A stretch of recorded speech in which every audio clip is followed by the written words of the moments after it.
WSIL, you're watching News 3 with Brooke Slyer, meteorologist JC Brianne, and sports with Kendra Sheehan. We've got you covered. Thanks for staying with us as we return with an upcoming visit from the White House. First Lady Jill Biden is coming to Illinois tomorrow for a visit centered around education.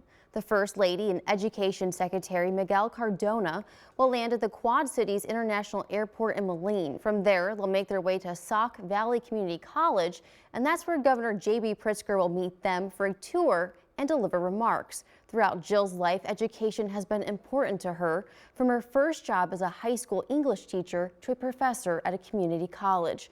She and Cardona are scheduled to depart later that day and take off from the Chicago Rockford International Airport. And of course, we'll have updates on that story tomorrow.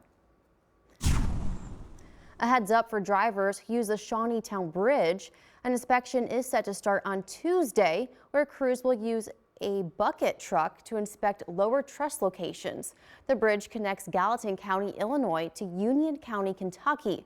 The work will require daily single-lane closures. Nearly 4,000 vehicles cross that bridge every day and should give themselves some extra time. The project is set to last through Sunday, April 25th. Also on Tuesday, Ride's Mass Transit District plans to hold a groundbreaking ceremony, and that will be for a new administration building in Harrisburg on the 1300 block of Frank Leberman Road. From June 2019 to June 2020, nearly 717,000 passengers throughout the 17 counties it serves took a ride as the state's largest rural public transit provider.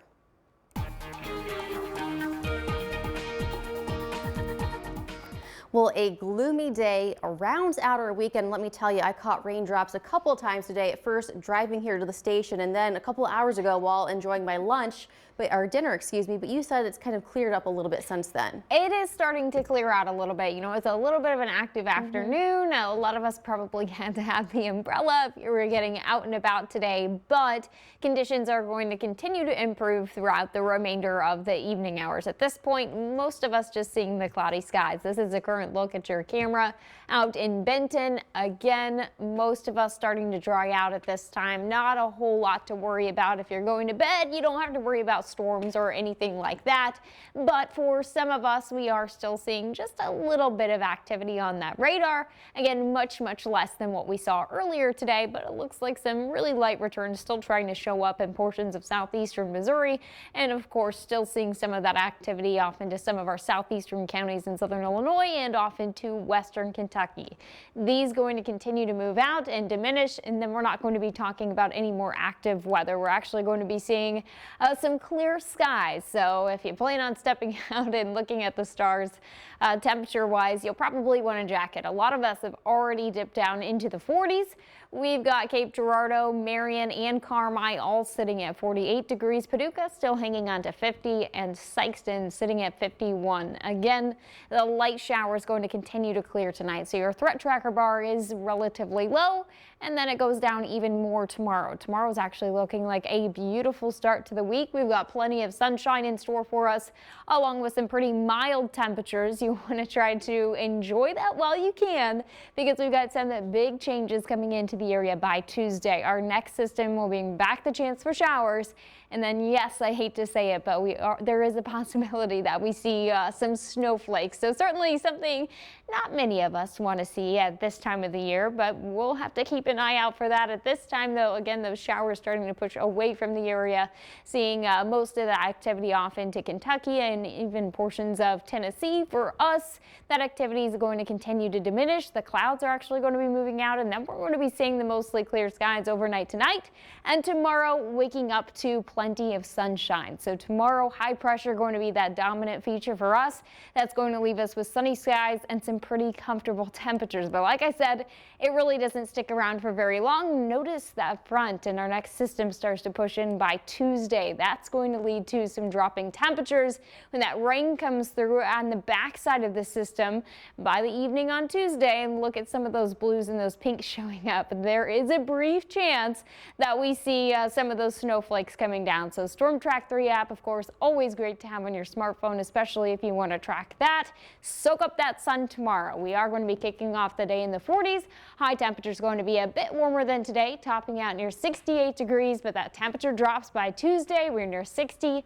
And then by Wednesday, high temperatures only going to be topping out in the low 50s. So well below normal. And not just that, Brooke, but we've been talking about planting. Look at some of those low temperatures on that 7-day. We've got a 31 and a 33. Anybody that's gotten a jump on some of that spring planting, I know you don't want to think about it probably this far into spring, but you may want to bring the potted plants indoors or at least cover them up.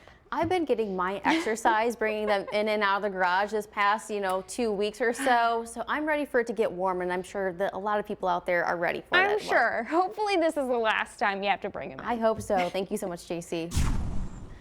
Well, this morning, Scouts welcomed the bit of sunshine that we did see. They were up at 5, starting day 2 of an endurance backpack race called the Last Scout Standing. 17 teams of 4 started from Pine Ridge Scout Camp yesterday morning, canoeing, rock climbing, and hiking in a challenge not everyone completes. News 3's Joe Rahana gives us a better look. Started out about 4 years ago, and we kind of coined it Last Scout Standing. How many times have you done it? Twice.